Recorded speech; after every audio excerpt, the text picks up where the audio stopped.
From our first breath, Enemed powers life's journey. Every step of the way. Supporting you through life's milestones. Fueling businesses that drive our economy. And providing the energy that brings families together. We're there when you set sail on your new adventure. And when the plane takes off to connect you to the world. Our commitment to quality and innovation ensures we meet the needs of today, tomorrow, and beyond. Life is a journey, and Enemed is proud to power yours. Wherever life takes you, we will be there.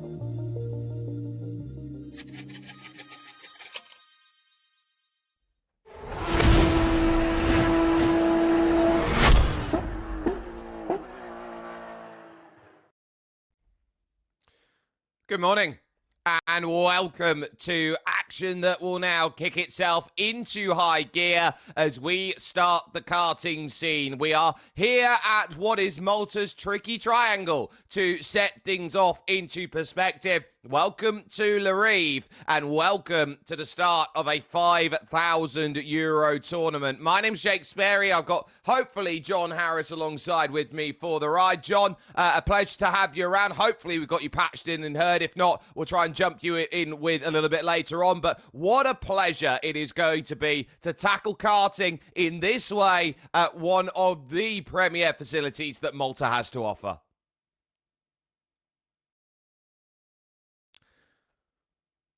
Believe we don't have John patched in, so we will make sure that we'll catch that in a little bit's time as we get ourselves ready. Now, we got the 10 here that have wanted to qualify themselves in to this position. They know they've got 5 races in this season to go out there and battle for what is Malta's biggest prize in the National Sim Racing Championship out there, which is brought to you live on TVM Sport and through World Pro Racing here on YouTube, which is always fun, and our social medias if you're watching out there in the world of Facebook as well. A nationally sanctioned championship by the Malta Motorsports Federation. We start and end this championship over at Reve. We have a double header of Italian tracks with South Garda and Franciacorta that will be coming along to you in September. And round 4 of the championship over in Finland at Mikasalo. That's going to be fun to go and get yourself in terms of how schedule then all looks to sit. So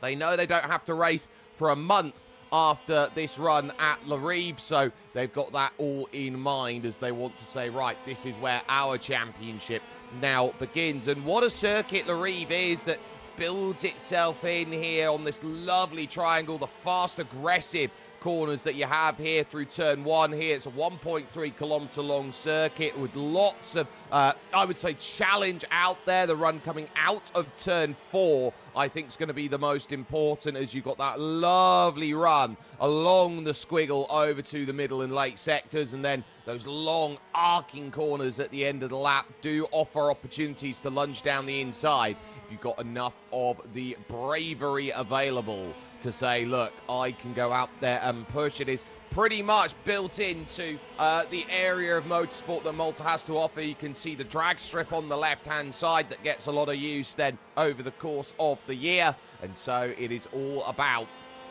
setting yourself up in earnest for what this season now is going to offer. You've got 9 drivers currently entered in, which includes a number running in this, running this kart right now, which is the Birrell IAM X30 that is going out there. It's Ayrton Tanat who is on top over Alessandro Vella. You've then got the likes of Scicluna there, Zach Scicluna in 3rd, and ultimately 4th position belonging to Kian Gorchi there in 4th place. You've got 5th currently Benjamin Borg Irimia, and then you've got the second of the Tanars, Eli Tanar, there in 6th. You've got Johannes Camilleri in 7th, and then, of course, you've got Eli Zverev in that 8th place still waiting for the likes of Iman Muakat then to put time down on the board as well. But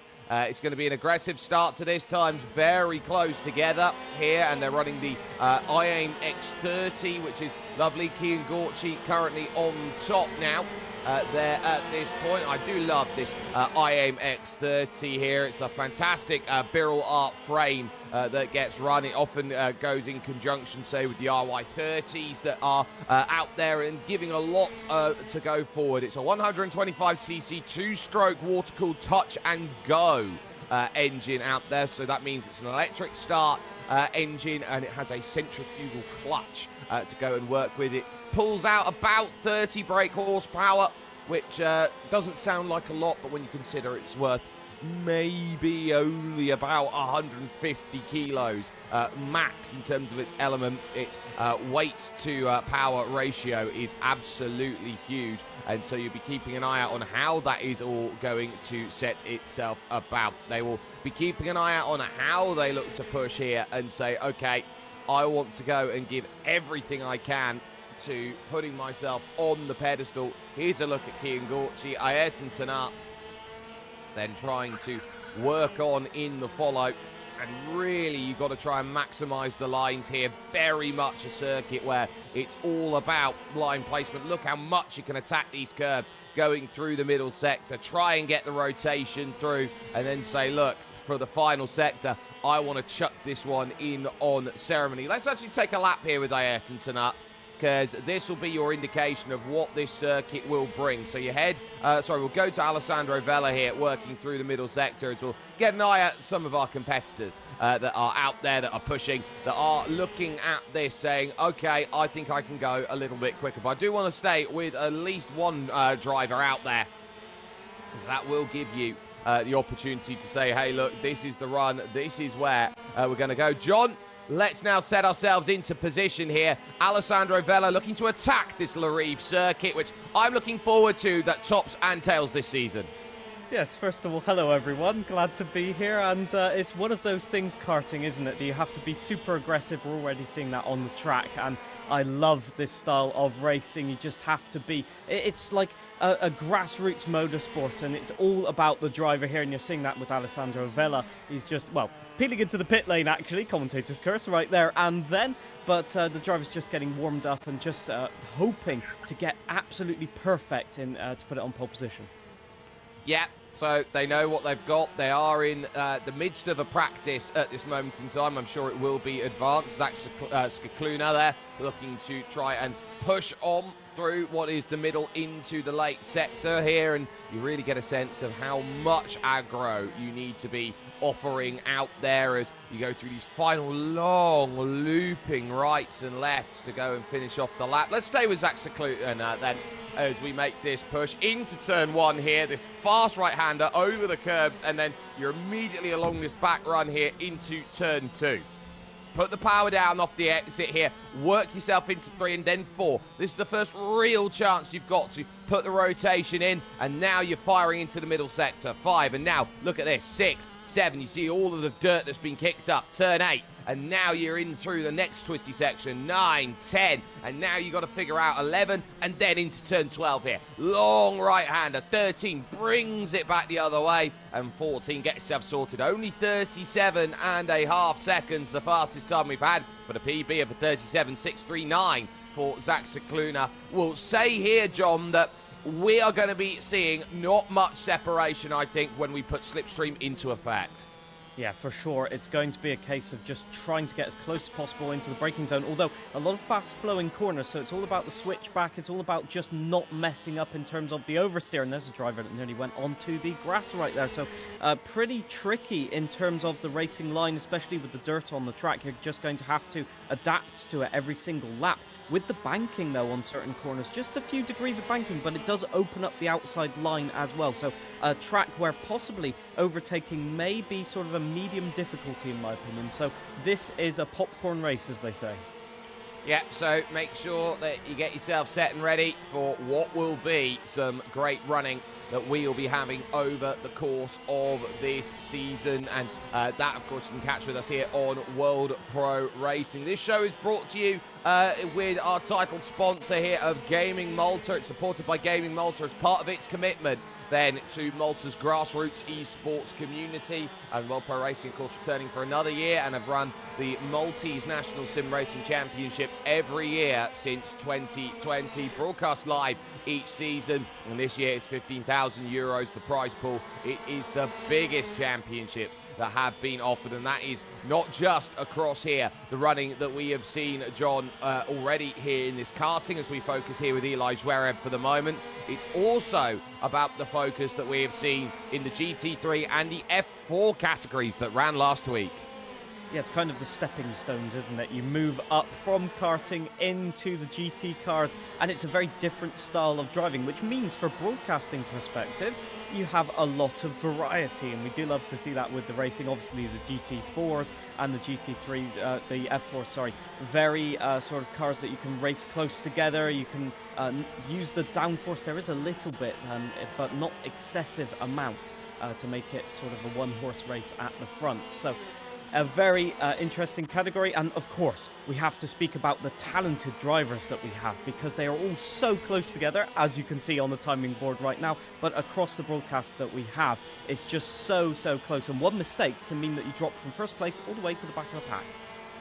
It's so easily done, and we will keep that focus over the course of this season to say, okay, who is improving, maybe who's starting to drop backwards a little bit. Down at the World Pro Racing Arena here, they're all racing sim rigs next to each other out there, John. So this has very much got that LAN feel to it, that you can turn around and say, I'm unhappy with what's happened. You can look 3 rigs down and go, what did you do that for? So I think this is going to be a case where it's maybe a little bit more different to what we'd see if you're racing from your own home setup, because you're used to that, you're comfy, and part of being quick here is how much time have you actually spent getting yourself accustomed to what you need to be doing here down at the World Pro Racing Arena.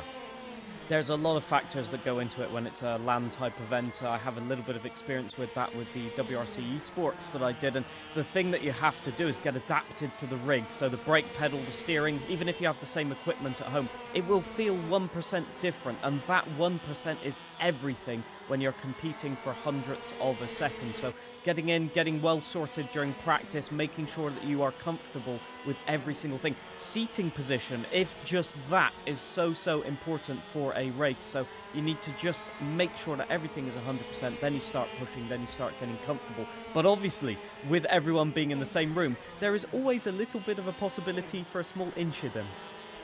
Yes, and Reve very much folds in on itself time and time again. So it does offer then a sense of, okay, you do have to be aggressive, you do have to go and find those overtakes, and it does make life that little bit more difficult, and so you're having to earn it out there. Now let's talk karting in the sense of why karting is added here to the Sim Racing 3 that we've got, along with the likes here of your GT4 and your your GT3 and F4 that you have out there. Because John, the key, I believe, to understanding karting is it teaches you the base principles of what it takes to be quick.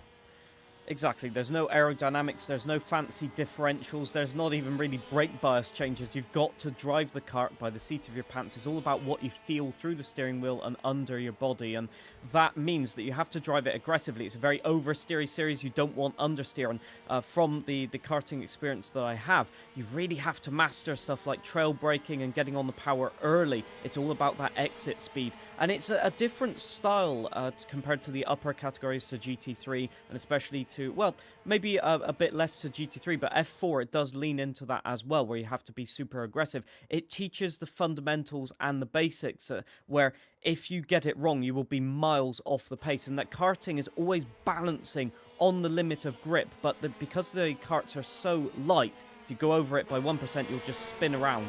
And so it's all about balancing it on the limit, and if you're a great karting driver, you should have no problem with the upper categories just replicating that and adapting yourself. Yeah, and you can see there that how narrow that pit lane entry is. We do not expect over the course of racing drivers to be jumping on down that here at Reve. So that will be an element of concern out there if you do have to find yourself down there. But we will be heading ourselves pretty soon over towards qualifying as things will look to set themselves up. So it is a case of your 15,000 euros that is there on the line that does give you a lot to look at. 5,000 going through each category out there, and it's all getting itself underway. They have all had to earn their place through open qualifiers, John. Now they're racing for a share of the pool, and they are looking to try and get everything that they can from it. So they understand now just how important that is going to be, as we are just going to get a word here that we are about to enter qualifying here and get ourselves set up for it, which now means it's going to be a case of best out there is going to be the one who gets up to speed the quickest around Reve.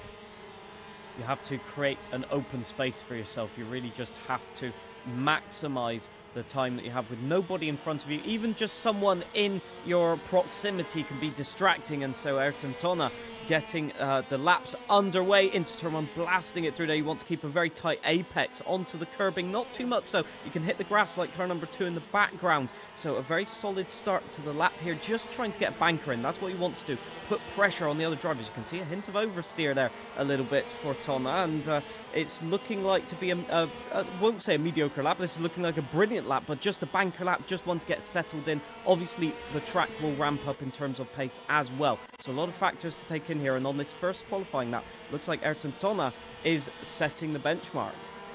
Yep, so we'll see that crossing the line. What will that be as a first attempt that goes through? Doesn't look like, yes it is, 37.7, so about 2/10 off of what was done earlier on in the practice, as Alessandro Vella goes with a faster 37.7 up to the top of the order. So we'll feel quite comfortable in that fact that has been set up, and they're working through hard with the supporting partners that are available. Moser Racing, Intercom, AMD and GT Omega Racing, the technical partners of Simtech.dev and Arcafor, and our media partners TVM Sport, Motorsport Malta and ESTV. 5,000 then, just the difference at the top of the pointy stage, but that will now change because Alessandro Vella goes quicker, but then he's overtaken by Kian Gorchi, who puts a 37.690 down and says, guess what, I'm top dog.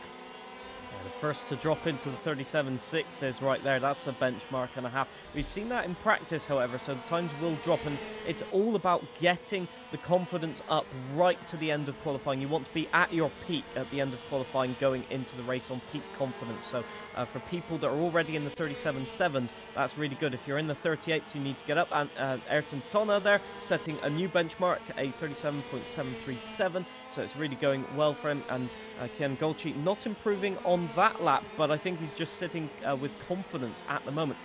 Benjamin there just over the curb a little bit, so that'll cost him a little bit of traction, a little bit of time. And see Luna into the 0.7s as well in P3. So a lot of people still improving their personal best. This is great qualifying here. I love to see it drop by a thousandth by thousandth. Yeah, and this is the circuit where you are trying to pry out thousandth by thousandth. Can I take this line slightly tighter? Can I carry slightly more speed? Alessandro Vella to the top on a 37.64, and now finds himself with 500ths then to say I am top. Half a tenth. Eli Tanar going. Zach Cicluna, what a time that is, a 37.5 that goes to the top, and by over a tenth of a second. That will feel like a full second on a big souped up minute and a half circuit out there. Zach Cicluna then on top, getting the best of the Birol IAM X30 out there. Eli Zverev currently in 5th on a 38 flat, really trying to chuck it in to each and every corner. Ayrton Tonna there with a 37.5 as well. It's heating up. This is going to be a grandstand finish for qualifying. There's 5 minutes remaining, and they are already pushing to the limit. Johannes Camilleri really a little bit wide there through the last couple of turns. I'll cost him a little bit. Still with a 38.7. The benchmark, that was a 39.1. The last one, I think, losing all of that time in the last chicane there. So really tricky when you've done all of that hard work throughout the lap, and it's the final couple of turns that just catch you out. You can see how bumpy the curbs are, and obviously no suspension on the go-kart, so anytime you're going over the curb, you are using only the tires to grip, and if they ever get loose, if you ever lose traction, that's pretty much it for you. But for Zach Cicluna, it's still ramping up the lap time, still carrying on with just the ultimate pace, 37.7 there on that lap. So just testing the limits, I think that's what you've got to do in qualifying as well. Find the different lines. Obviously through practice they will still be finding different times and lines, so you've got to be adaptable out there. Maybe the track is not improving anymore. Maybe not. Johannes Camilleri then really going wide through turn 4, and that really doesn't open it up. And you see the difference why he's down, I think, John, compared to everybody else in terms of time. And the reason will be, I just don't think he's being aggressive enough with the curbs here. You can take this circuit and you can run it close to the white line. You've got to be on the white line or over it, and look at the difference there in terms of cornering speed from the karts directly behind. Yeah, it's literally the case. Just the kart behind getting absolutely, well, swarming Johannes, to be fair. And yeah, I think you're quite right. You have to take the the shortest line really in karting if you can. You've got to clout the curbs and just learn how to deal with the steering. You ideally want quite a strong force feedback just to feel when the kart is gripping up again on the tires, because otherwise you risk spinning out. But it's all about straight lining it, waiting for the grip to come back, and then turning aggressively. You don't want understeer, as I said. The front tire scrubbing is the worst kind of driving you can have, and you can see all of the drivers in the top 3 just well clouting over the curbs and just I won't say abusing track limits, but taking it to the utter maximum. You can see it through this chicane specifically, and Cicluna just absolutely nailing it every single lap. The consistency there, 37.7s, that is going to be a mega factor in the race as well. I think it's going to be huge, and I think we are getting very much set on what is going to be some almighty racing. You've got your top 6 split by 0.3 of a second, and then you have to go back to Eli Tanar on a 38.2 and Camilleri on a 38.7 out there to say these are the differences. Ayrton Tanar really trying to launch it around here, 13 into 14 and back fully on the power and pushing over for the line. I think the tyres have now gone here with about 2:45, but I don't think there's enough time to get 4 new very nice tyres up on there. And the one thing you do have to note about karting is you do have to sort of make do if you're on a budget with tyres that aren't quite optimal. You hear so many stories about the greats that have come up, you know, the Lewis Hamiltons, the Jenson Buttons out there of the world, the Esteban Ocons of, oh, we had to go through karting and we had to pull out tyres out of the bin that other teams basically said weren't good enough and go race on them. Yeah, and it just increases your adaptability, that does, when you've got tyres and they're sliding and they've got absolutely no grip whatsoever. So paradoxically, it trains you to be a better driver. So obviously they'll be frustrated as drivers that the grip may be fading, but if they can get close to those lap times, they can get that confidence up, as I previously mentioned. And in the race then, when you've got the fresh tyres, you just go from the green, and you can really gain a few places there, whereas if you're just fading a little bit, it can be very tricky from the start. So as you said, it's one of those things that you just have to deal with. You know, karts obey the same laws of physics as everything else, so it's one of those things that you need to learn as a driver. But then again, these pros that have gone through the qualifiers, they'll know everything about the tyres and the kart down to the last percent. Cicluna pushing for this time over the stripe once again, and this time we'll be looking around another 37.7 that's on the board. You can vote for your driver of the day if you go to wpr.gg/vote/710 and that will be the number 710 to make sure that you have your opportunity to vote for who you think the best driver out there is over the course of running. That will close after Racing Action scores itself complete, but the key being that Zach Cicluna here has an all-important qualifying margin here, and with 45 seconds on the clock here, John, he will have one more attempt up after this one. Yeah, just saw, I think Vela improved in P3 there. I don't think improved place-wise, but just indicating that the tyres still have something left if you cool them down perhaps a little bit. But for Skikuluna, they'll be looking at that leaderboard, hoping, praying that nobody improves right now. So it'll be one of those things where you're just waiting for the timer to count down 20 seconds. So he'll get probably another lap. Or improvement. Indeed, Tonna up to P2, and that's only 0.03 of a second away. They've still got another lap in it.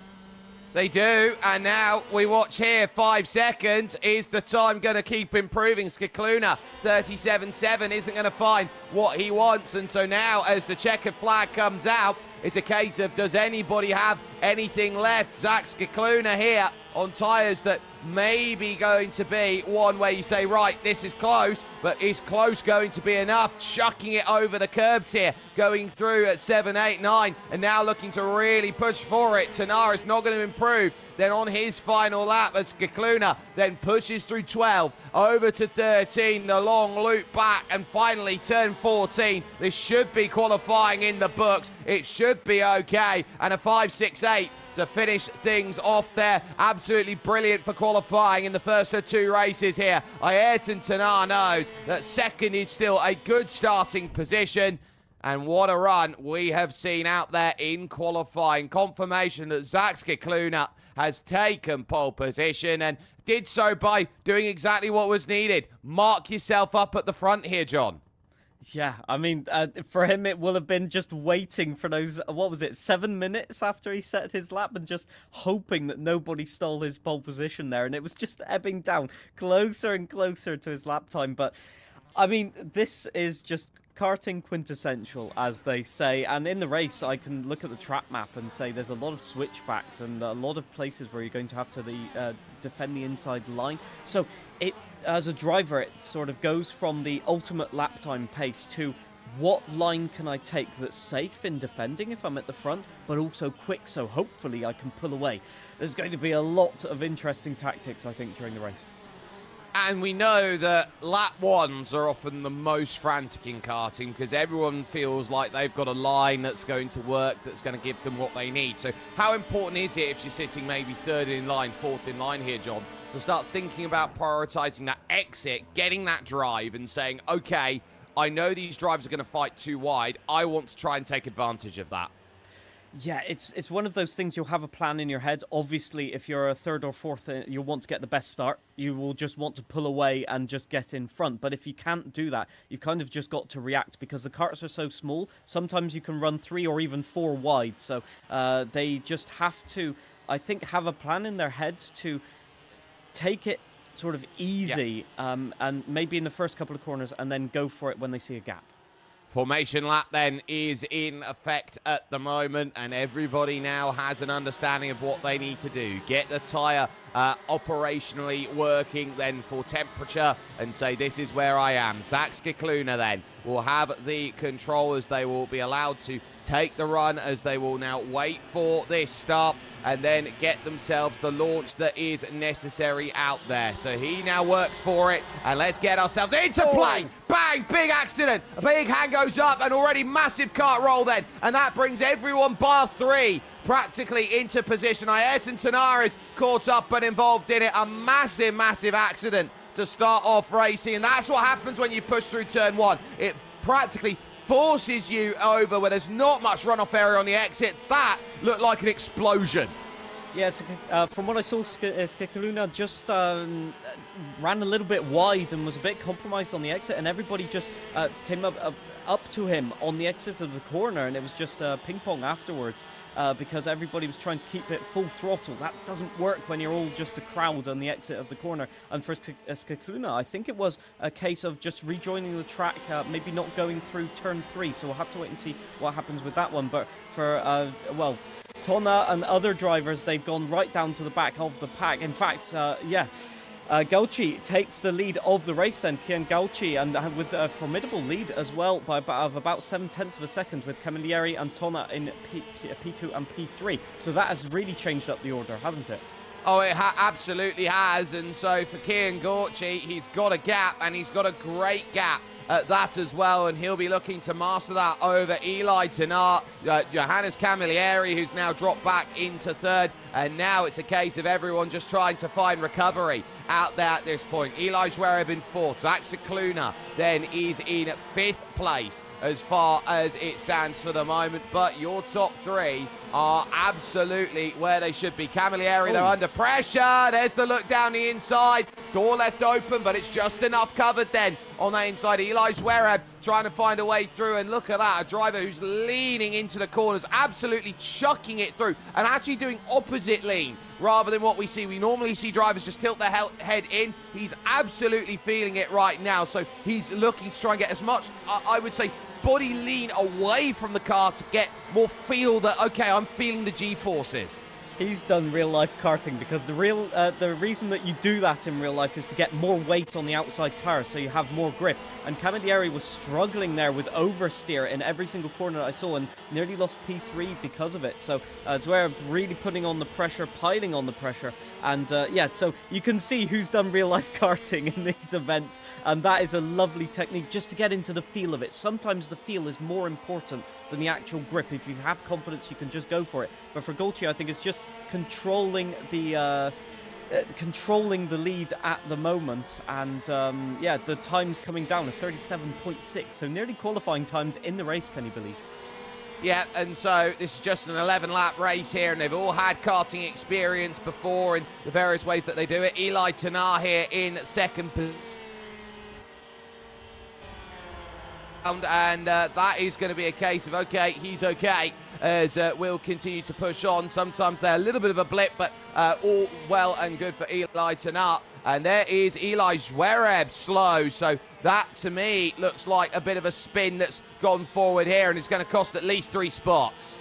Look at Cicluna up to P4 now, so really pushing, really being aggressive, and Tonna's the next on the list right there, and the gap's quite low in terms of the racing, so we'll probably see some side-by-side action very, very soon. But for Gaultier, it's just the case of keeping it clean, carrying on, and well, he's got it easy at the moment because everybody's making mistakes. So it's one of those things when you're a driver, you're out in first place, you've got no pressure on you, and that's the case where you can just pull away and make it look easy. But looking at his lap times, he is just using this race to get more confidence. There's obviously a second race after this, and so you want to be at the tip-top of your game. And looking at those gaps, we have a fight for P2 in just a while. There is Tonna, but there are your chasers as well. You've got Tonna as well in third place, so that's Ayrton Tonna in third place, and Cicluna. The two drivers there in P3 and P4 were the fastest in qualifying, so you have to say that the pressure is on second place at the moment. Well, put the hunt on at the moment. Say, bro, I am going to chase you down. Cicluna as well, definitely hoping to get back some all-important points, knowing Alessandro Vella's back there in fifth. You've got Camilleri there, now back down into sixth position, and you're just trying to give everything you can. Eli being hounded at this moment in terms of where gap is. Kian Gorchi then with a huge margin. I would put that now at about 5 seconds. Our timing tower hasn't updated since the opening lap, but one thing we do know is that Kian Gorchi here is absolutely flying. I'd put that more than 5 seconds at the moment. I would say he's about 7-8 seconds down the road, and he is just walking away towards this one. He knows exactly what he's capable of, and he is absolutely flying.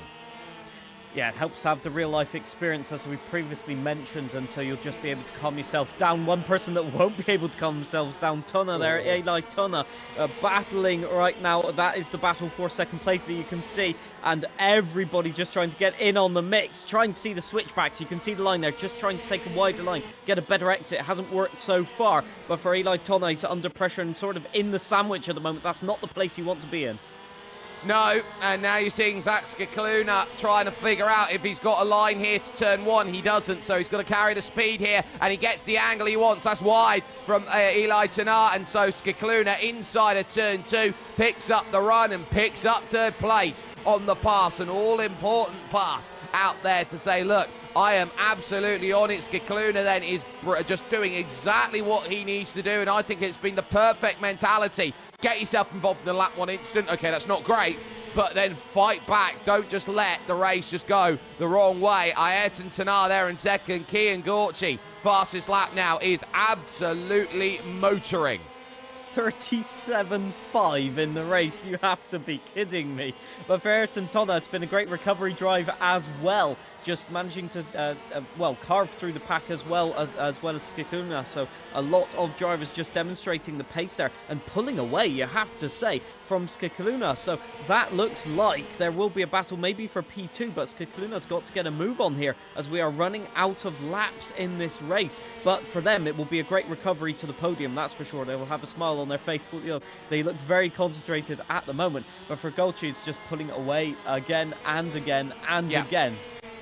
And very much doing so as we now enter the final lap here of this first race with Kian Gorchi. Absolutely. Oh, he's off. He's off. What's gone on there? Kian Gorchi is off. And so Ayrton Senna is going to turn around and realise here that he is going to be in position. So that's going to be huge. I think the race has now found itself in finish. 11 laps is completed. So confirmation of result then. It's going to be a little bit premature this end. But Kian Gorchi has won this race over Ayrton Senna.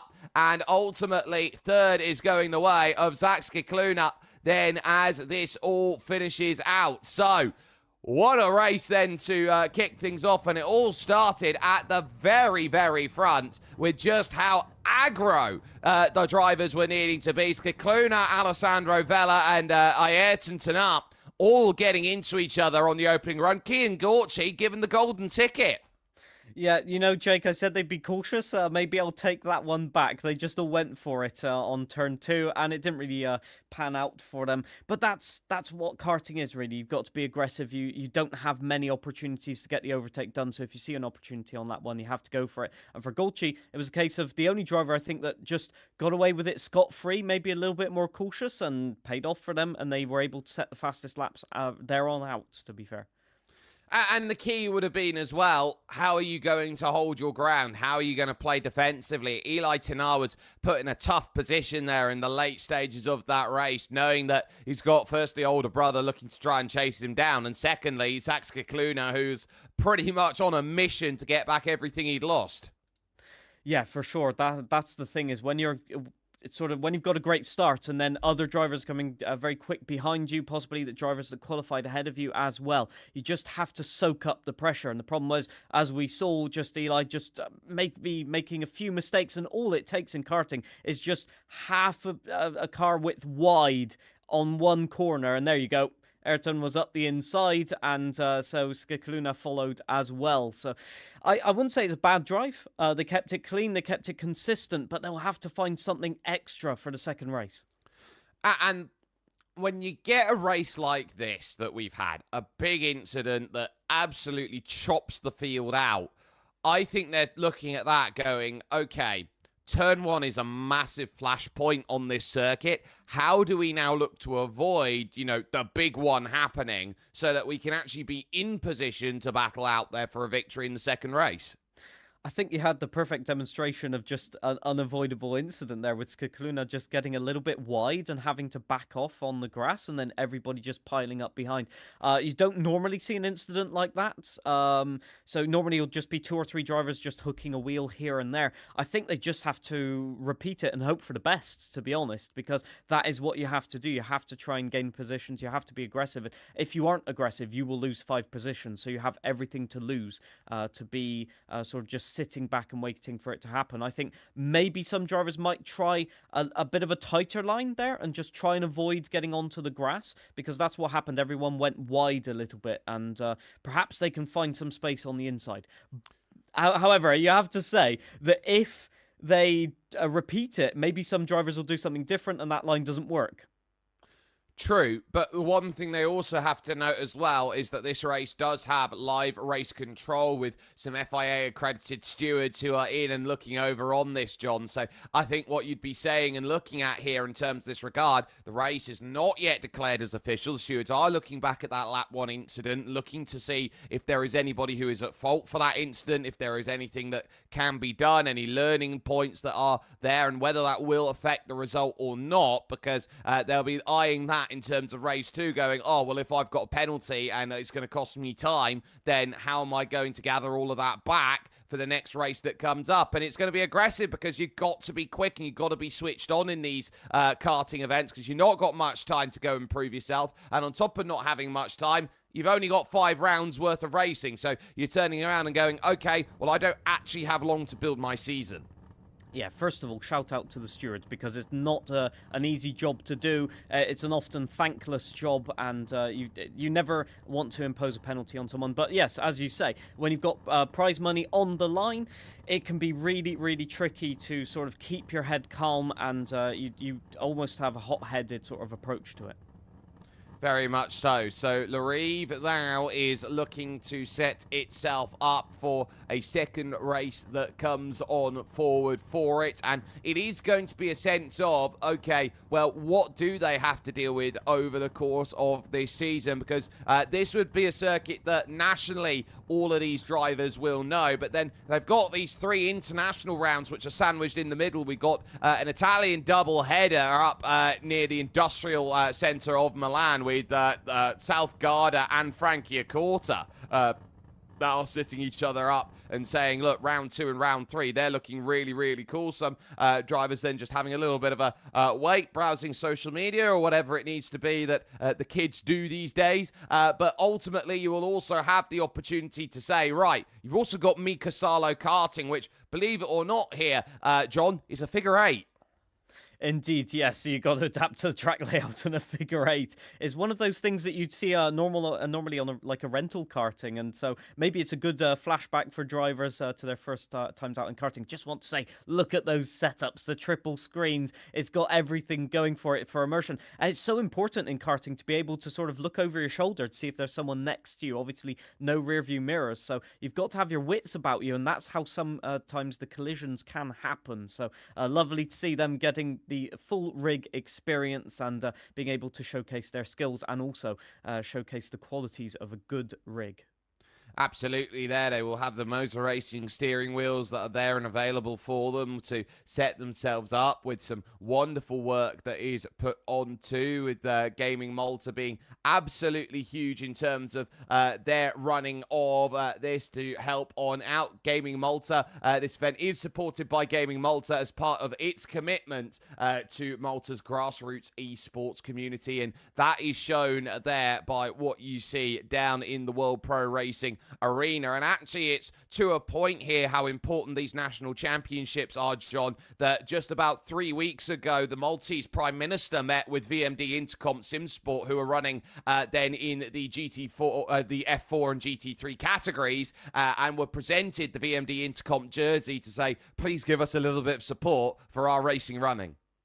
Yeah, it's lovely to see, compared to even 10 years ago, where sort of grassroots motorsport was completely forgotten. I love to see sort of the local communities get involved, and just finding talent from all 4 corners of the globe is so important, and it's a great way to sort of neutralize the sort of favoritism that we've seen in the past. And we can see with the talent that these drivers have already displayed in the first race, they've got some good careers in front of them. I can say that for sure. And this is what we're starting to see now, a massive sports expansion here by Malta in terms of what the country is able to do and how it's able to progress further out there into the wider world. I mean, we start talking about the fact that, you know, there's expansions into the lower categories of MotoGP. We're seeing a lot of karting success now starting to be put together. And even if you want to go away from motorsport, you've got the likes of Team Polti Visit Malta, for example, in cycling, that is there at the pro continental level. So the pathways now, compared to what you were looking at 10 years ago for Maltese drivers, Maltese talent, Maltese sports people in the world, is only increasing. And I think that level of what we're seeing, especially from an esports standpoint, is really starting to help. Yeah, it's amazing to see the Maltese people have always been throughout history sort of an adventurous, a daring population. And so for that to be reflected now in all ventures of sport and indeed virtual sport is lovely to see. And it can also help in terms of you're not necessarily one of the biggest sort of motorsports networks, let's call it. And so that means you have the chance to perform. You don't have all of that pressure, and you can get some real quality drivers up there. And as long as they have the backing, which we're now seeing, then you can have some quality talent for the future. And it's all about investing in the future. Motorsport is a long venture. You don't just succeed through 1 or 2 years. So this is the first sort of stepping stones. And if they carry on like this, they could become a major power, as they say in the world of motorsports. But as you said, it's great to have teams competing worldwide now, and it's great to see that we might have even more in the future. And it starts here, really, and that's the key, because what we are seeing now from that pipeline of transition of how we get to see superstars out there and working here, John, is quite often, if you're not out there living and breathing motorsport, you're not going to go out there and improve. And that's why the sim has been so important to the development of drivers, be it that they are looking to get better at their karting, maybe they want to make those steps up into motorsport circles and jump up the motorsport ladder rungs that are there and available. It all starts by basically spending every moment you can being down in a situation where you can go, right, I'm going to look at this and do the best that I can to go as quickly as I can. So that means getting your sim rig out and practicing constantly.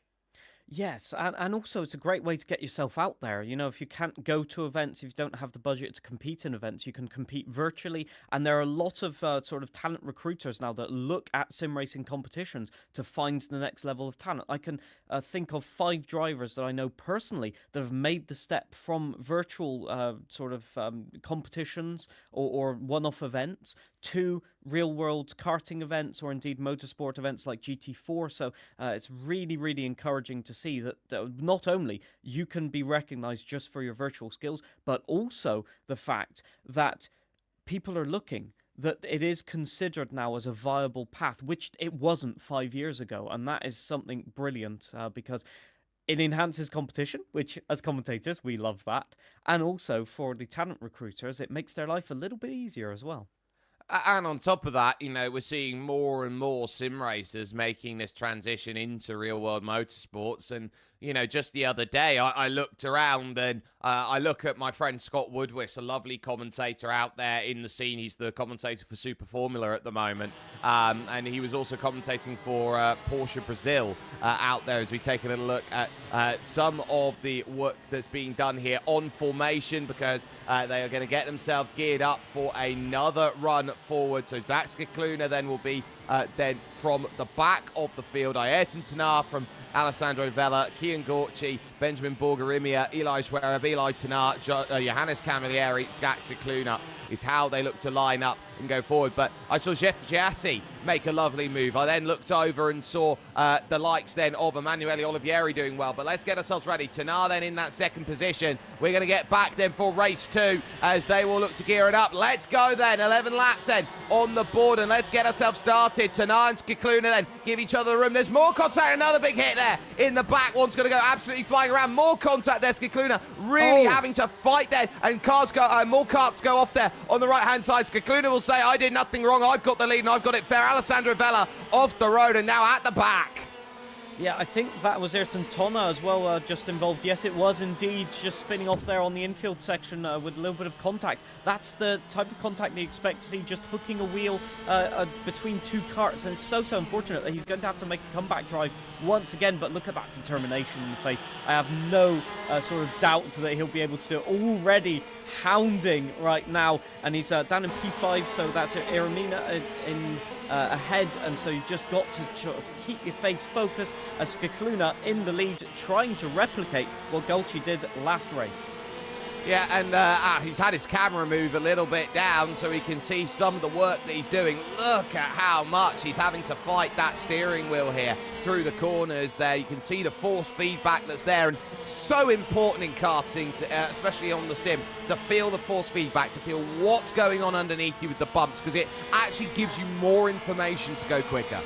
Yeah, you need to feel that sort of slip point, the point where the force feedback goes light as Scicluna in the 37.7s already. You just have to feel the force feedback will go very heavy into the turn, and then when you start sliding, it'll go light, and that's the point where you need to balance it on. You need to keep it as close to that as possible, because you're at the ultimate slip angle, as they call it. You're at the fastest point for the kart. You're not sliding, and you're keeping the power down. And it's so tricky to do that. You can see most drivers sawing at the wheel just to keep it like that. And for Gulci, it's the case of just trying to get the maximum pace now. We'll see the fastest laps fall, I think, as the two drivers at the front fight to just keep themselves out in the clear. Kian Gorchi then in second. I'd love to see what's going on 5th, 6th and 7th right now. It's busy as Zach Scicluna leads. Look at Johannes Camilleri here, really having to hold back. Eli Zverev and Ayrton Tanar is there. Zverev all over the inside curb, and suddenly that's going to be Tanar then, hoping to try and pick this one up. Zverev then will turn around and see, look, I've lost this place, but fights it back through turn 5. Now they're going to be side by side. Oh, and the room not quite there for Eli, so he has to fall back into rank and file, tries to get that title line to drive it. Ayrton Tanar looking at the clearance. If he covers the line at 12, he's good, and he's got the line covered at 12, so he's good. Impressive defense by Zverev there, and yeah, just all out for the defense, but Tanar was ultimately victorious. You could see just the aggression, and that again up the inside. No way! Camilleri just getting absolutely punted out of the way. I didn't exactly see who that was, but just too late on the brakes, too ambitious a move up the inside, and that's how quickly it can go wrong in karting.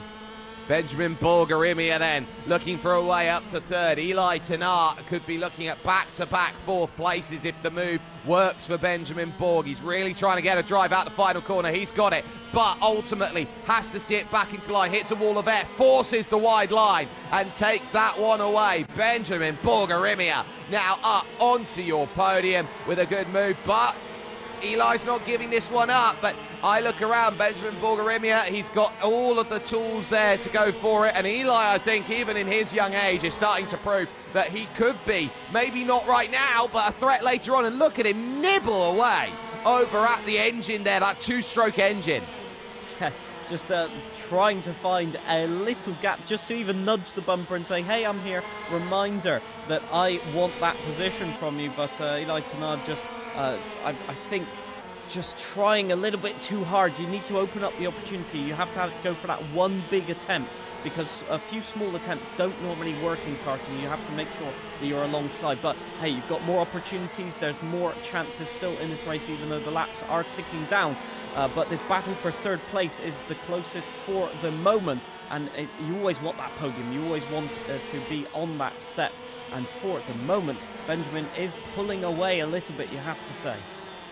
Yeah, he's starting to get this gap, and I think he's going to be very comfortable with that, as Kian Gorchi, 37.6, fastest lap of the race. They're now starting to set themselves up with personal bests here as they are pushing in the final stages. They are down onto lap 9 now here of 11, so they have been absolutely flying, but the gap is still huge out there at the moment here, and this is what we keep our eyes on. The fact that the margin is still there for Zach Scicluna, and he sits back and looks at the margin he's got and says, yeah, I'm still a 2.5 seconds to the good. Eli Tanar will feel quite comfortable in this 4th position, and he might be someone who's picking up big points there. He'll be behind Scicluna and Gorchi, but those two are proving that they've got something to settle and set with here with just 2 laps to go. I think some drivers might have burned out their tyres a little bit, and Ayrton Tanar in P8 at the moment was the driver involved in that incident that we previously saw.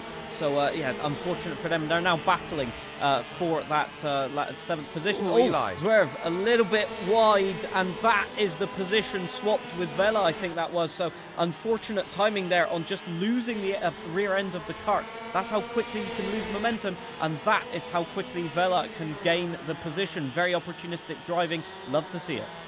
Yeah, and it now means that the last lap has already started. Johannes Camilleri is going to be afforded a 5-second time penalty at the end of this race. He is currently in 7th, so not much that he can do. Well managed, this race has been out there from the front. There's been a lot of fighting to go through in the early stages, but when the gap opened up, it was exactly what was needed. This guy is something special out there, the way that he's conducted himself today at Reve. He's understood the assignment, and he's got it with aplomb. Zach Cicluna to the line, a fist pump as he crosses. He knew he got exactly what he wanted. Indeed, Kim Gulci will be a little bit frustrated, always shadowing in P2 as Benjamin Borg Ermira gets P3, just hounded all the way to the line by Eli Tonna in P4 with Alessandro Vella, my apologies, in P5. So a lot of drivers very, very close there at the end of the race and setting great lap times. Eli Zuera P6 on the end of that one. Ayrton Tonna getting past Johannes Camilleri for P7. Yeah, and absolutely getting this race exactly how it needed to be done. That is what we would call setting business out there in this and saying, look, that is what we were all eyeing in terms of role and response. So a lovely, lovely run there of karting. And I'll tell you what, this makes me really excited, John, for what the rest of the season has to offer, because that's on what we would call a very tight, boring of a circuit here. The rest of the circuits coming up, or 3 of the next circuits coming up, a lot more open and a lot more expansive. So more in case of, and point of what we would say the more traditional, I'll draft you on the straight and pass you, and then you'll draft me on the straight and pass me back. That's the beauty of a championship, to be fair, is different tracks, different challenges, different circumstances, and some drivers will be hoping to go to the next tracks and they'll suit them a little bit more. But to say how much I've enjoyed the racing, I've had a smile on my face the entire way through that race as we get confirmation of the race results there, with Zach Cicluna in P1, Ayrton Tonna P2, and completing the podium. No, hang on a minute. That's not correct. It was Kian Gulci in P2, and it was Benjamin Borg Ermiria in P3. My apologies for that. So, yeah, that there, just a little bit of an update on us there as far as that one set. But Zach Cicluna then very much picking up the win. Kian Gulci then second. Benjamin Borgarimia then taking third over Eli Tanar then in 4th place. But if that sets you out in terms of where an opening round now looks to set you here, I think this is a case of winners and losers then from the opening round. And I think the biggest winner out of this round probably is Kian Gulci. Like, you can say Zach Cicluna was the fastest driver out there for a lot of it, and, you know, Kian Gulci maybe didn't have the qualifying that he necessarily needed. But my did he profiteer off of those races with a first and a second. He will take championship lead heading to South Garda. Yeah, that's so important to have that racecraft. I think he's just kept his head on his shoulders, and that shows with the championship lead. I will say probably the driver that lost out is Ayrton Tonna, to be fair. Just getting in the wrong place at the wrong time in both races, a little bit on lap 1, and then with that move that was a little bit too late, I think, perhaps, midway through race 2. So things to work on. But then again, they're pro karting drivers. They've got quite a bit of experience, so I'm sure they can rectify that for the subsequent races. I look around as well, as that's going to be huge, and we'll be keeping a close eye on what that is all going to be as we add on. We're going to step aside for one moment, though, here with your action with us and World Pro Racing and your Maltese National Karting Championships, your Sim Racing Karting Championships. We'll be back with more after this.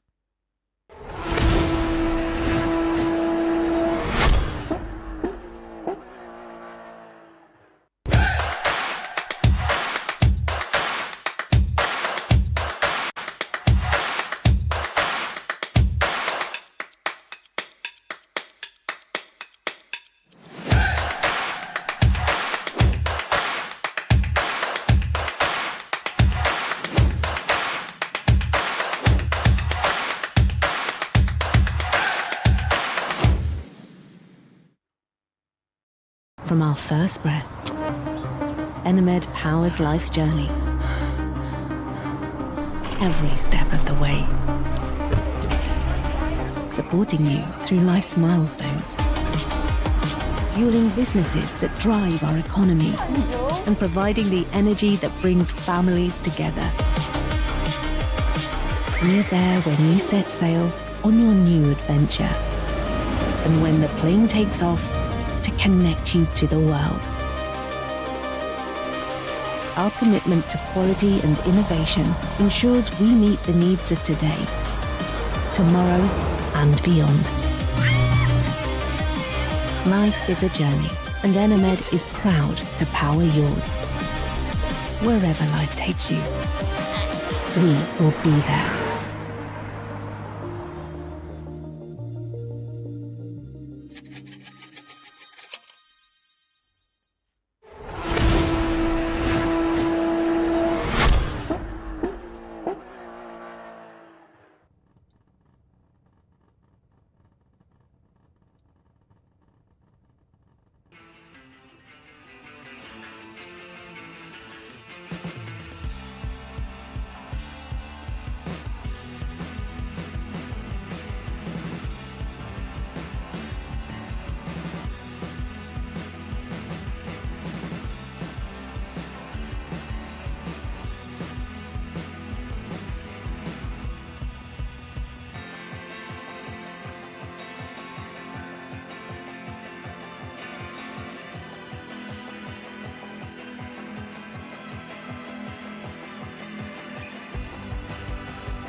Welcome back, ladies and gentlemen, here to World Pro Racing's coverage here of the Malta National Sim Racing Championships for 2026. This is your karting that we have been seeing over the course of today. I'm Jake Sperry, that's John Harris, alongside with me for today's action. Now, John, as far as we now set, this has been a wonderful day. We have had the word that all drivers have been called into a meeting with race control, which means...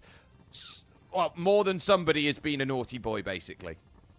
It's basically just a call to order. I think, first races of the season, you want to set the standard for the subsequent events. And I think, 6 of one, half a dozen of the other. The track means that you're always going to have a little bit of a collision, possibly. But I think just unfortunate circumstances today with a few drivers getting a little bit too aggressive. So, it's just a way for race control to just say, look, there's standards here. You just need to be maybe a little bit more cautious in the opening phases of the race. And I'm sure, it's one of those learning phases for the drivers since they're still in karting. Absolutely. It's all about this learning phase as this event is supported by Gaming Malta as part of its commitment to Malta's grassroots esports community. And returning to the other side of things, World Pro Racing has been running the Maltese National Sim Racing Championships every year since 2020. The broadcast is live each season, and this year, €15,000 is the prize pool, and it's the biggest the championship has ever offered. It is the biggest prize in Maltese sim racing. It's €5,000 per category out there of the 3 national sim racing championships for GT3, for Formula 4, and then still for karting. Now, we are getting a word and aware that it's more than just 2 races, it's 3 races that we are all sitting on. So they get one more chance then to say, look, we can go out there and push. 30 drivers have earned their place through open qualifiers through each category. They're racing for that share of €15,000 prize pool. And so this is round 1 of the championship over here, broadcasting live on TVM Sport Plus and World Pro Racing social channels, and sanctioned by the Malta Motorsports Federation. Is brought to you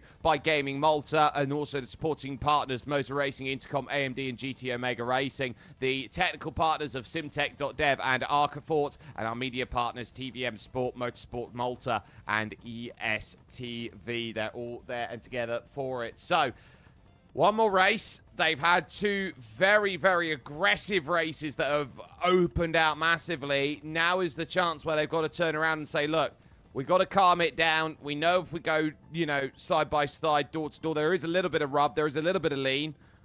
But also there is a case that you could hook a panel with someone else, and that's the last thing you want.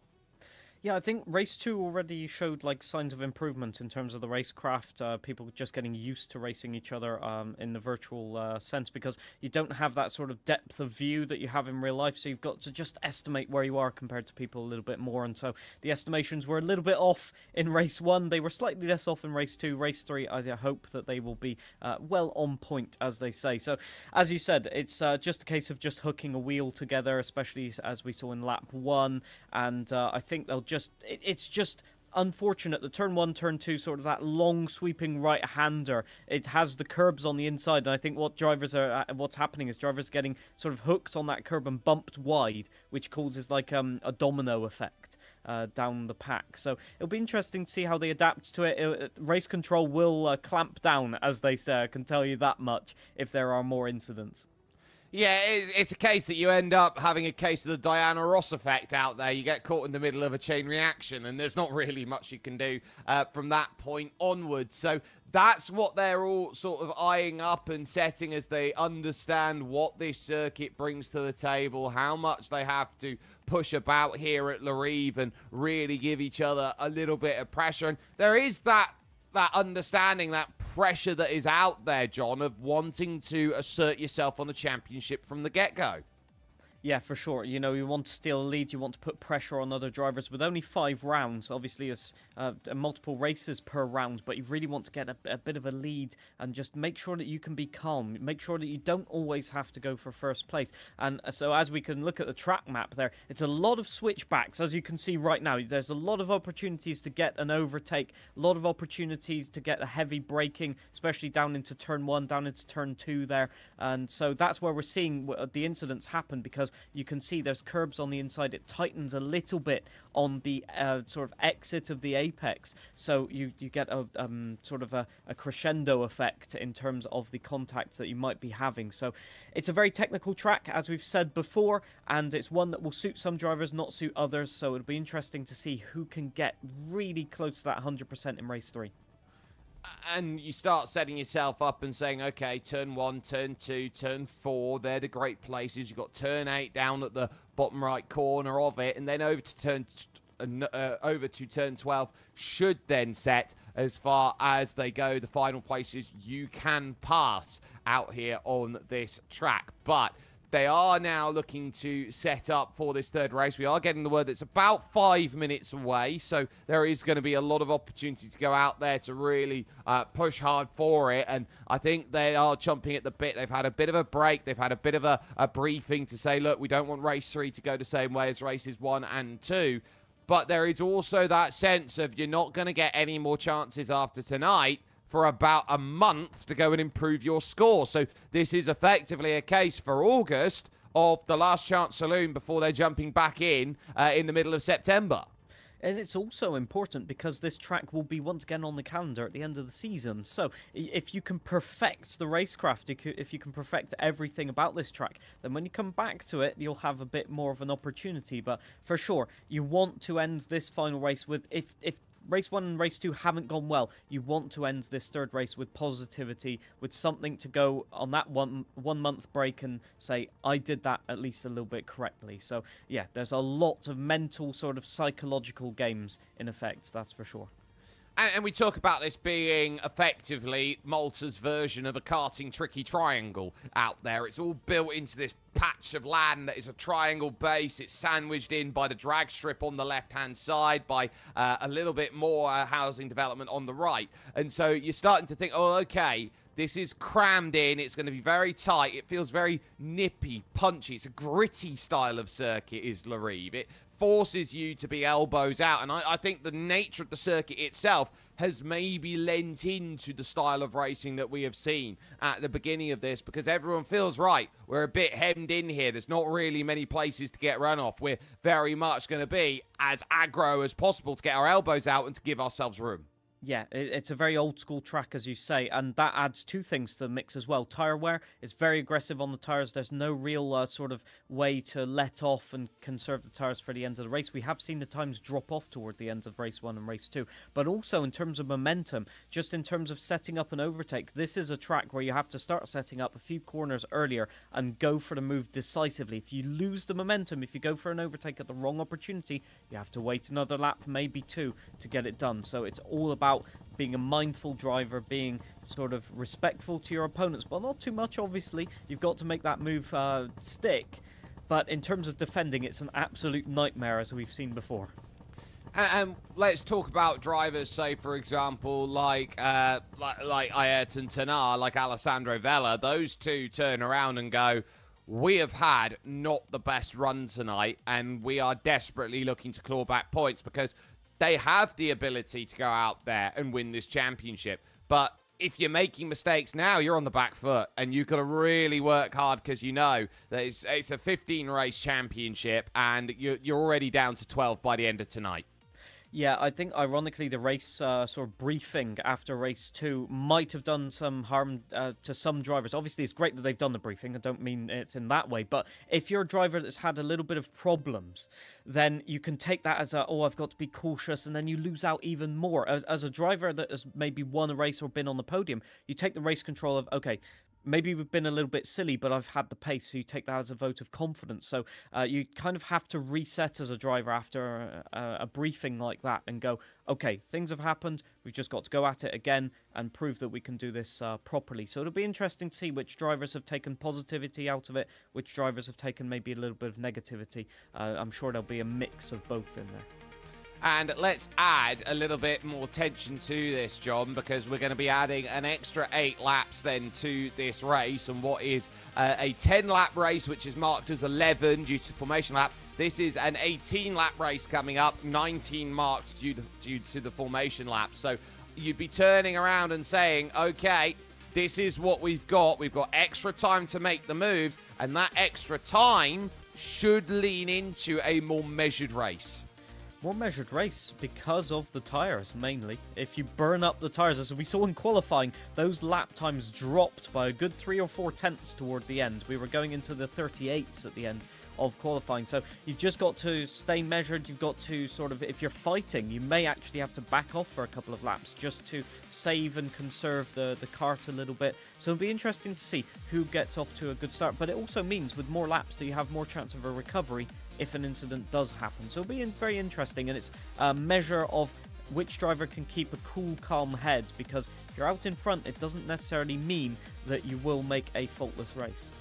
Exactly. You've got opportunities to go and claw that time back by being a little bit more on the mark, being able to carry lines that are slightly quicker, being more aggressive in terms of the turn into the corners. But you do have to balance that with, okay, how quick am I over one lap compared to how quick am I over full race pace? And I think that's going to be the mark of why these third races are going to be more important over the course of this season than we see from a race 1 or a race 2, for example. This is going to be pretty much set yourself nailed on song and give yourself everything that you possibly can to go, yeah, I need absolutely everything to come along. And, you know, they're playing with a kart that's got 30 brake horsepower out there from a 125cc cylinder engine, John.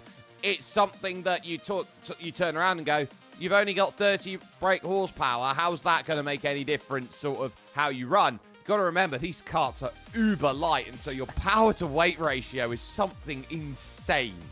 Yeah, if you've never experienced one of these karts, you can indeed spin tires, and you can indeed spin all the way round, as I experienced. So it's very tricky. It's a very lightweight kart, so it means that if you're too abrupt on the steering wheel, you can just go out of bounds, as they say. So it's one of those things where your driving has to be so precise. We've seen it with drivers sawing at the wheel. So yeah, we'll have to wait and see whether they adapt even more their style to it. And we're on formation at the moment with the likes of Kian Gorchi as your leader, Eli Tanar, Alessandro Vella. They're all there. They're all looking to prove that they have what it takes to be right up at the top, making everything work, and understanding that this third race is going to be about managing your way forward. That aggressive turn 1, they will have been warned about the difficulties of being in a too-wide scenario here, as they'll set themselves up through the flat, get themselves ready then for this start. Final race then, 18 laps at Reve. Starts now and they'll chuck it in. Kian Gorchi then will be happy to Cluna there. Oh, one spins and one goes wide in the back. And so that creates the drama, but at the front, it's nice and clean. Top 4 all there together. Kian Gorchi holding his mark down at the lead, but here comes the look then to the outside. I believe that's Zach Cicluna pushing to try and find a way through. Not finding it. Kian Gorchi happy with his start. Gorchi has absolutely no facial expression, just 100% concentrated, trying to maintain this lead. It's so important on lap 1. But Cicluna just so aggressive on the curb, so aggressive on the turning, just looking for any opportunity, practically pushing Kian round these final turns of the lap as we go on to lap 2 of the race. Look at this alongside. It will be a drag race right up to turn 1, but no, Kian closes the door, slams the door shut, still maintaining the lead. This is going to be the grandstand race that we wanted. All fight for third place there. Zwerb and Tonna fighting as well. I think Zwerb just got round the outsides there. So a change of position. Oh, Cicluna, what a switch back. What a move there. Zach Cicluna was not going to sit by, waited for turn 4 to come along and said, yeah, absolutely, I'll take that and I'll take that and then some here. Through 11 into 12 then, Zach Cicluna is going to be absolutely trying to just push his way away here in this race, and now look to build margin with Gorchi down into second position. Eli Zwereb still holding on to that third. There's Benjamin Borgarimia in 4th place, as 5th just behind him, Ayrton Tanar. There's a lot of drivers in this one that could win this race, and they're all close together as well. What a switchback move that I've seen. I've still got a smile on my face, and I'm sure that Cicluna will have a smile there as well. So Tonna just absolutely pushing Irimia around the course at the moment, getting to the last sector of the lap here. Oh, to the inside, left the door wide open, did Benjamin, and that is Ayrton Tanar up the inside, up into P4. I think that will be incredible moves as Skikluna, carries on in first position. A little bit of a gap increasing now as Golchi tries to go with him, but Zverev losing a bit of pace as well. I think drivers settling into a pace at the moment, just judging how they are compared to other drivers, maybe conserving the tyres a little bit for a push toward the mid-time of the race. Yeah, and we were seeing mid 37s, basically, mid to late 37s, as Alessandro Vella's bottled up back in 8th place with the likes of Johannes Camilleri and Eli Tannat, who are there in front. And we saw drivers in the 38s, for example. We're only just now seeing them jump into the 37s, so I think they are taking a slightly easier approach of things as they go. Here is Eli Tannat in 7th in the sandwich. He'll be not focusing, I would say, on the kart behind. He is definitely thinking about Camilleri. How do I unlock this overtake? They all run wide. That's a little bit of oversteer on the exit, and that forces the slower line through turn 5. Suddenly it's defensive. Yeah, so Alessandro Vera had to, oh, here we go, an opportunity to up the inside. No, just lifted off there, recognising that there was no space there. Camilleri was always going to slam the door shut on that one. But this is the problem. They're battling right now for P6, and all of the rest of the drivers are just clearing off. Turn up the inside. Can he get the move done right now? Yes. Oh, contact! Contact there. Both of them recovering it, but that was just a case of misreading, I think, from both drivers. Tonal was well up the inside there, and I think Camilleri just didn't notice there, just slamming into the side. And it will be a 5-second penalty for Benjamin Borg-Irimia. So that is unfortunate for a driver in 5th place right now. He'll have to find some moves past the drivers to get that 5-second gap. Well, he's got a gap. It's almost 5 seconds at the moment, but he will know that he's got a little bit more work to do. Eli Zverev right now, understanding what he's got available to him in 3rd, having to defend. The top 2 are clear in Gorci and Skikluna, who have both been the A and A1 drivers of this field. There is Johannes Camilleri down at the back of the field here, already on lap 7 here of the 19 that we have available to, lap 8 of the 19, lap 7 of 18 that we have available. Alessandro Vella back in 7th, realising how tough today is. Now Zach Skikluna just continues to put the pressure on, going faster and faster and faster. And I wonder here if Gorci is just measuring his effort, because at the end of race 2, he was starting to put those fastest laps down. And I think he's better in the long run. I think he looks after those tyres better. Yeah, you can see just a little bit of emotion now for Golchi, just thinking and sort of contemplating what he can do in this race. Avoiding the curbs, this is very interesting, so I think you're right, Jake. Just conserving those tyres a little bit, just putting the pressure on. To be fair, he's the chasing driver. It's always for Skikluna to sort of think about when they're going to make the overtake. I think Zach is trying to create a little bit of a gap right now, pushing. The gap is definitely increasing. So for Kian, that lap is not the ideal lap. Yes, in fact, 3/10 of a second on that lap, according to the timing. So that is a statement of intent from Zach, just trying to pull away.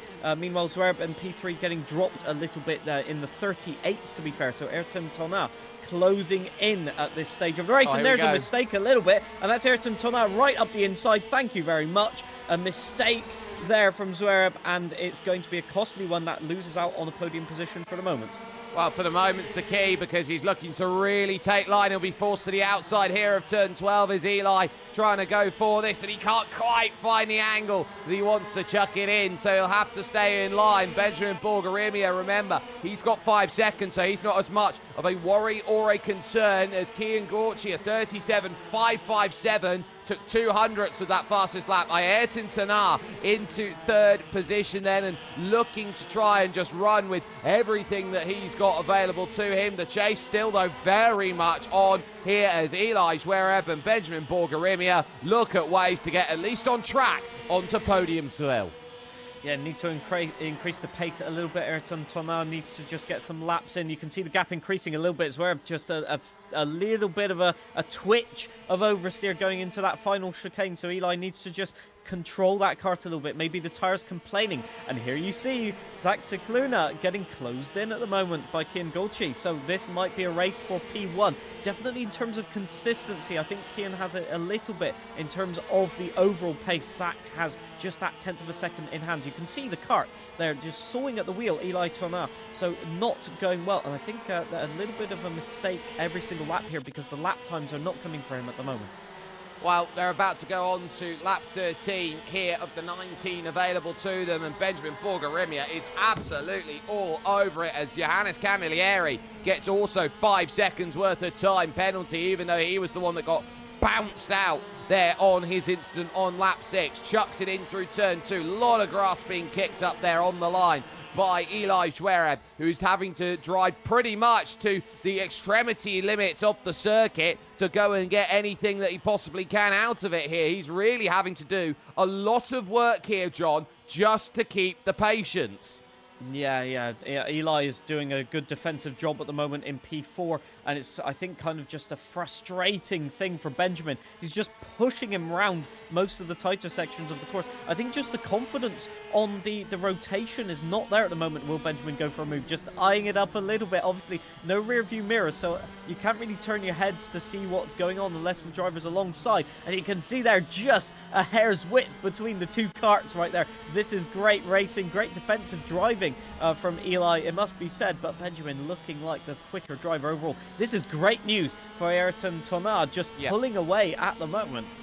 But what he won't know here, Benjamin Borgherimia, is whether there's a penalty or not that's available. A lovely look at the static cam watching here just how aggressive they have to be when they're out there at this moment. Kian Gorchi just closing and closing and closing, giving Zach Skikluna something to think about here. And this is what we were talking about. Kian gets the kart to go and jump alive. That X30 just jumps up every time he gets closer and closer, and he's just managing this absolutely perfectly here. Skikluna is now going to have to go over to his closet and get his best blocking boots on. Yeah, this is going to... Oh, here we go. Benjamin, a little bit of a tap. Eli getting there to get spun round, but they both managed to collect it. And that is still line astern. That could have gone so much worse, to be fair. And a new fastest lap. Did I just see that? At 37.4. Amazing scenes from the top two drivers in the 37.4s. That is incredible racing. And look at them right there. You could see them just on camera, just battling it out for first place. But Benjamin still trying to get past, still in that P5, still frustrated.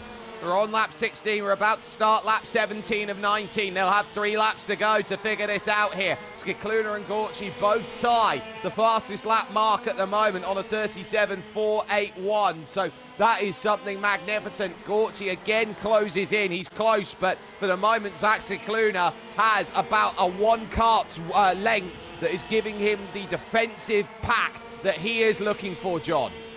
Yeah, it's interesting to see the driving styles. I'm just noticing Zach very much sawing at the wheel, whereas Kian just rotating a little bit, just in sort of a normal karting driving style. So interesting to see that 2 driving styles can set the same fastest lap.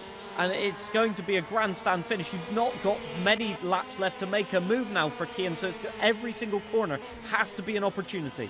2 to go here on the bottom, Zach Skikluna on the top. You take a look over and say, right, this is what it's going to have to be. Charging through for, at the moment, Kian Gorchi, who wants to find his way to make this pass. He's got traffic in front in the form of Johannes Camilleri. Alessandro Vella under investigation for an unsafe rejoin. So keep an eye on that as well as they look to set. Through turn 12 now, they will go. Zach, you got 1 lap left and you got to just hold your marks. Traffic there in front could play the key factor here for the final stages, even if it means a little bit more toe. He's being grabbed along this run from turn 1 over to turn 2. Skikluna there, eyes wide, looking to try and just get through each and every single corner, just looking to hit those marks. Kian Gorchi has got to the back, but they say the old adage is this: catching is one thing in this race, passing is another. Alessandro Vella will get 5 seconds worth of time penalty. They head through 9, 10, 11 here now, the right, turn 12, and this is just a case of 2 corners. Hold your nerve. Zach Skikluna is going to be at the double, and is going to get it again. That's what it means here at Reve. You can see the relief on his face after crossing the finish line. Incredible scenes. And for Kian Gorchi, it's going to be one of those frustrating races where you had the pace, but no way through. But then again, looking at the points, I think he'll be well satisfied with this race weekend, that's for sure. So, yeah, well done, Zach. And I think it will be Ayrton Tonna on the podium as well in P3. So, bit of a lonely race for him, to be fair. But, you know, you've got to pull the points in, and that is a great way of doing it on the podium. Yeah, it's what the doctor ordered here. Nothing flash, nothing fancy. Just get the job done and score the points. Benjamin Bulgarimia did get through on Eli Zverev at the end, but of course the 5-second penalty means Zverev will still finish in 4th. And there's a little look then at just what a strong run it is going to have to be. Zach Skikluna has got the job done. And there will be a huge smile on his face knowing that he's got 2 victories now. And he is just, again, continually just putting notches in to say, this is what I'm about and I can challenge out there at every single race. Yeah, I just wanted to shout out as well how immersive that simulator setup is. They've got that set up to perfection. Look at that. You can see the tires, just so you can clip the curbs. You can see right next to you as well, see if you've got an opponent that you need to challenge, that you need to just hug to the inside to prevent them from overtaking. That must be an insane experience for the drivers. And I must say that during practice, they must have had a huge smile on their faces. And yeah, just absolute, I'd say, world-class driving from the drivers in that race. We saw a few, made incidents with just wheels locking between each other. But I will say the racing in that one, they respected the race controls directives to a T.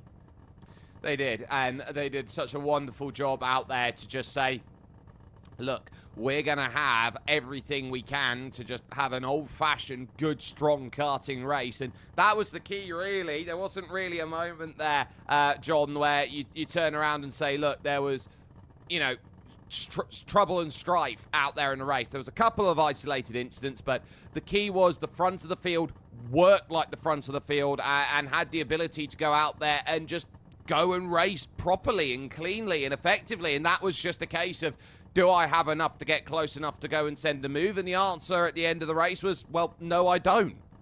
Yeah, I think race 3 was an indication of the pace that we'd seen in race 1 and race 2. We knew that they had the opportunity to race cleanly and indeed to race for P1. They did that exactly. We had huge battles for P1, we had battles for P3 and battles for P5. I mean, can you wish for anything more than that? I don't think so in a race of 18 laps. That had everything in it, and definitely for podium sitters, that will be a huge vote of confidence. And as we said before the race, going into the break that we have of about a month between weekend 1 and weekend 2, they'll take all of that confidence with them. And let's talk South Garda then for a moment and what that offers as a circuit. It's a lot quicker than Reve. Reve is very much, you're putting full opposite lock in. You look around at a circuit like South Garda and it's very much more open, more expansive, more naturally flowing corners. So the ability to keep right foot on the floor comes even more a premium around a circuit like South Garda. It'll be interesting to see how the driving styles compare, because Zach's very much more of a rotation, sort of like flicking the steering wheel, whereas Kian, I noticed, was very smooth rotating into the corner. And so on a high-speed track, you want to keep the grip consistent, so maybe Kian will have a little bit more of an advantage in that one. But that's the fascinating thing about karting, is that you can adapt, you can learn techniques, and you can really apply that to every single racetrack. And you will see the speed difference, you will know whether it works or not right from the first couple of laps. Yeah, and that's the key here. How do they adapt and how do they give themselves every opportunity that they can? As we take a little glance down then at the arena, see where everybody is, and walking around saying, look, I'll get a bottle of water. That was a whole heap of fun in terms of what effort and intensity I've been able to put together on the board is. And there ultimately, I think you just get the sense of, okay, they have chucked absolutely everything that they can at it and saying, look, it sticks for me. I've had a really strong go of things, and I know that next time out we're going to be saying, look, South Garda is going to be exactly where, we are looking to try and put the points together. So I would be saying, right, that's where I'm looking at. I'm looking at South Garda. I'm looking at Franciacorta.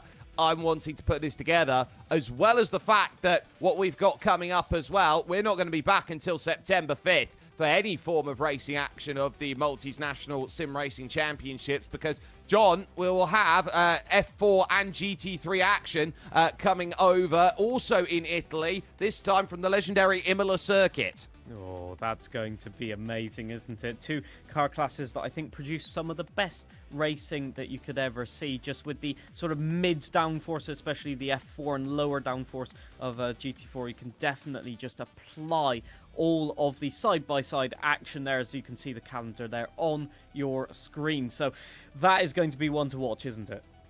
It will do, because you got Imola, then you got the Red Bull Ring on the 19th of September, and then on October 3rd, we will head stateside for Watkins Glen in terms of what will be battling there, and those half an hour race will be critical for how they set up GT3 running and saying, look, this is what we've got. They will also be keeping an eye out on F4, which runs the same schedule, but they run on a base of 2 15-minute races to try and put that together. You have to be very aggressive in those, and they absolutely draw every little element of that they possibly can to say, look, we are going to be pushing at an absolutely strong level to go, okay, I think I am all for it. I think I can go and be pretty much top dog when it comes to it. But Imola, probably the only circuit out there that says, look, you're going to have to be tight and consistent, because it's sprint circuits, draft circuit, and then maybe a hybrid, you could say, in Silverstone. Yeah, that's the thing, is it's going to be really sort of adapting to it. And obviously you've got the different driving styles. GT3 is a very heavy chassis, sort of mid-downforce, I'd say. So you're using a lot of mechanical grip. So at circuits like Red Bull Ring, Watkins Glen especially, you're just going to be holding on for dear life through the fast corners. But when you've got the lightweight chassis of the F4 car, you can really just launch it into the corners around Silverstone, Watkins Glen, and have the ultimate speed through there. So it'll be interesting to see how drivers adapt to that, but it does mean that you will see some spectacular scenes around those tracks in these cars. Yeah, so they are setting themselves out and saying, look, we've still got a little bit of counting to go here to make sure that the result is then put together on the board with how everyone is looking around at it, the points that are going to be scored here, the way that everyone is turning around and looking at the penalties that are available. So there is still that sense of there is going to be differences out there, but as far as I am looking here for it, I'm going to be very much excited to see what they can do coming up. So they can see the lovely look of South Garda and what offers there at a circuit that is maybe a lot smoother in terms of how you rotate through the corners. It's not as sharp, it's not as shallow as maybe what we've seen at Reve. You'll have Frankie Accorta coming up, Mika Salo karting as well. There is Frankie Accorta, and that is often a circuit out there that in the karting scene often gets a name of reverie, Frankie Accorta. Yes, for sure. You got Miko Salo karting round 4. Again, a lot of tracks with a lot of switchbacks and opportunities to set up the maneuvers like we've seen in this race 3 that we've just had. So really, really interesting. And back to the Reve karting once again. So it'll be really, really interesting to see how the drivers adapt to that. Absolutely. This all brought to you courtesy of AC Karting here, and that has been absolutely amazing to get this karting scene up there and going, having that opportunity to get these dedicated karting circuits out there and into sim. You don't often get to see it too much. AC Karting are the creators of the karts, and you have the opportunity, if you want to give them a little bit of love on their Patreon so they can continue to create some amazing, amazing karts out there to go and run, like the Birrell X30 then, as part of the IAIM series of karts that go out there and put some really, really wonderful running out there together in the international scene out there. And so much so that, you know, every time, I know my good friend Alex Goldschmidt, he has got an IM karting series pretty much every single week. He is somewhere doing some form of karting out there. And overall, John, an absolute treat's worth of running here that we have had.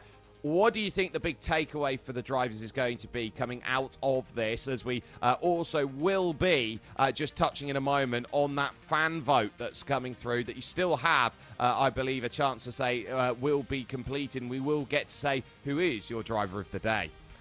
It'll be interesting to see, because I'm noticing a tendency here of some drivers just being faster overall, but some drivers having consistency. We've talked about it before. You've got Zach Scicluna in P1 in terms of pace, but Kian Golchi definitely has the consistency. So will we see that over the season, where some drivers like Ayrton Tona can get some wins on the boards, can get some big points? And for the championship, will it be the case of perhaps just trying to play it clean and consistent, get some P2s, P3s on the board?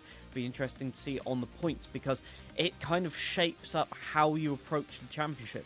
If after round one you see, oh, maybe the consistent way is the way to go, then you adapt, and you sort of adapt your driving style to that, adapt your race strategy to that.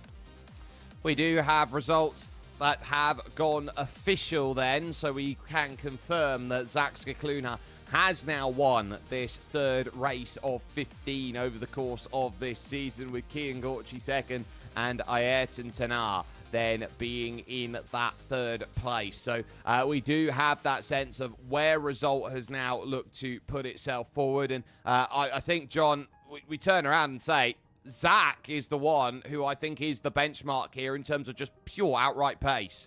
Yeah, it makes things a lot easier when you have about a tenth of a gap in terms of pace on everyone else. You can just be a little bit cautious sometimes between some corners where you're struggling a little bit, or where the kart's struggling. So it just gives you opportunities, and opportunities is what you need in karting, just to open up the strategies a bit, open up the consistency. So yeah, he's demonstrated that he's the front runner. Will anybody be able to challenge that on a different track? I think so, but we'll have to wait and see, that's for sure.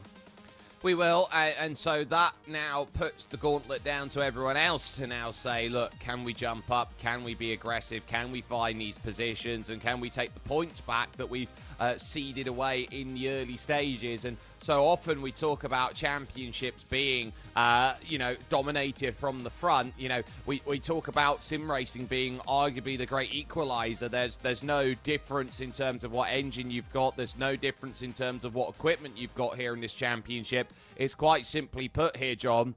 Are you able to extract the most out of it compared to everyone else? It's the purest form of racing.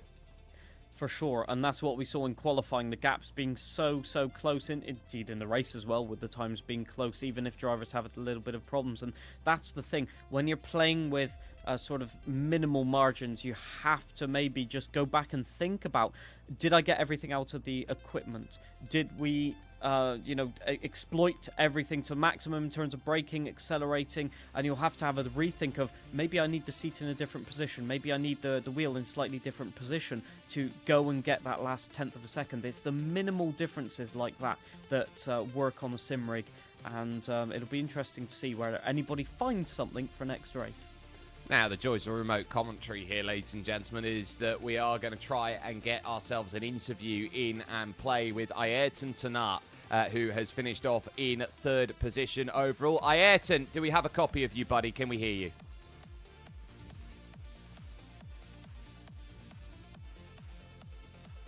To that extent, I don't think we can. Yeah, so that's going to be a case of a little bit problematic here for us if Ayrton can't hear us. We'll try one more time. Ayrton, do you hear us?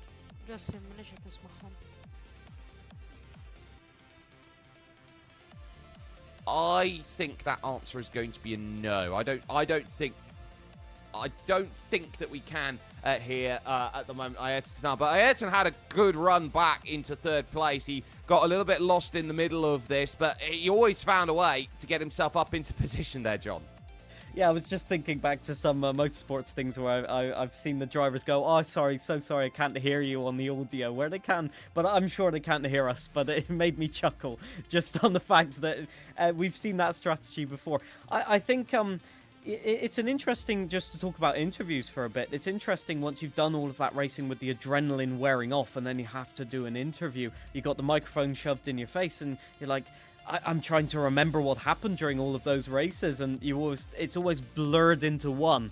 And it'll be interesting to see when we get the drivers what they have to say, because sometimes you get a different impression of the race when you're driving it versus when you watch it back. So maybe some drivers have an insight as to what went wrong, what they can improve. It would be very interesting to see whether we can ask them those questions in a little bit. Well, we certainly hope we can out there, and we hope that opportunity does become available to us here. But it has been some truly wonderful action that we've been able to put together here and say, look, this is what karting's all about. And actually what you find here is most people who watch this internationally, say, for example, because you've got the joys of doing that here on YouTube, won't have an understanding of what Reve is as a circuit and what it brings. So we'll get a chance to go for this. We'll try one last time. Ayrton, do you hear us, buddy? Oh, this is going to be a real shame if we're not going to get the chance. Ayrton? I think that stare tells me everything I need to know. The answer is going to be no, I don't think we can. So that's going to be a real shame in terms of where we're looking at, John. But really, I think this has been one of these events that you turn around and go, okay, Reve is now on the map. Yeah, for sure. I think that's a track that a lot of the drivers and indeed us in the commentary box were going to remember it for the just sheer action that we got from that one. I think the track is perfectly laid out, to be fair, to set up an overtake into that turn 1, turn 2 complex. And yeah, there's definitely a track that if I get the opportunity to go to it, I'm going to do a few laps on it, that's for sure. Maybe, perhaps, if we can take an opportunity to review the top 3 drivers as well, just in terms of us from the commentary box. I think for Ayrton Senna's perspective, it was a bit of a frustrating time for him out there because he had the pace to compete with the top 2. It's just every single race he got caught up in an incident, not necessarily his fault, obviously, but yeah, it's unfortunately didn't demonstrate or have the opportunity, to demonstrate that total pace.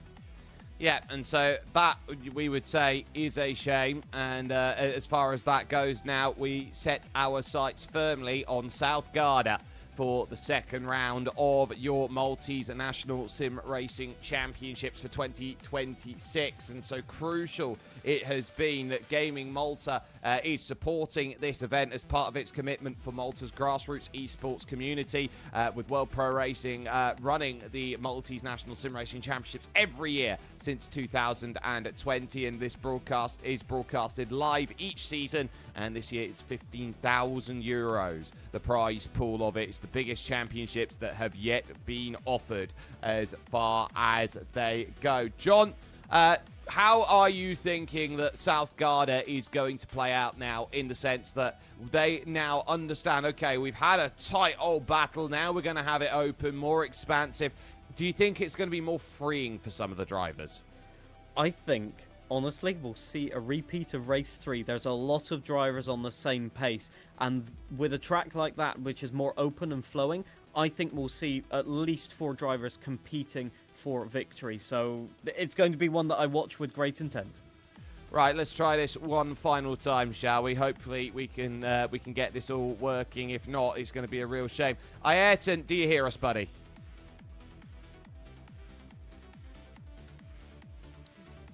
No, I don't think he does. And so I think we're going to have to call that one a wash. And unfortunately, we're not going to be able to go and get an interview here at this point with Ayrton Senna, who ended up in 3rd position there in that final race. So I think our eyes are now going to have to set over to September and the next run of running, as we will be keeping our focus on as we all set. We will get note that we will get our interviews done afterwards in post-production, so we will set that all into play and make sure that that's all done and dusted for everyone to go and have that opportunity to have a set. From John Harris and myself, Jake Sperry, we've had a busy start to the karting season here with the Maltese National Sim Racing Championships. While it was a case of what could Kian Gorchi do in race 1, it turned around to Mr. Pace Merchant himself. Zach Skikluna has got himself a wonderful margin to say. He walks with confidence to South Garda, and he says Reve in his hometown is his playground.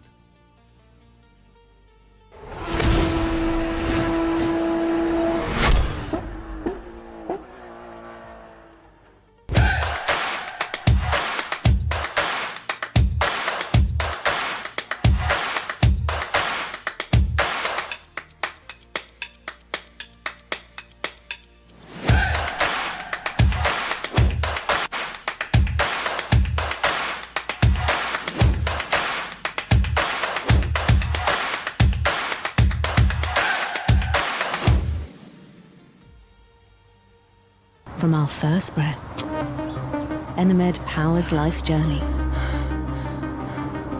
Every step of the way. Supporting you through life's milestones. Fueling businesses that drive our economy. And providing the energy that brings families together. We're there when you set sail on your new adventure. And when the plane takes off to connect you to the world. Our commitment to quality and innovation ensures we meet the needs of today, tomorrow, and beyond. Life is a journey, and Enemed is proud to power yours. Wherever life takes you, we will be there.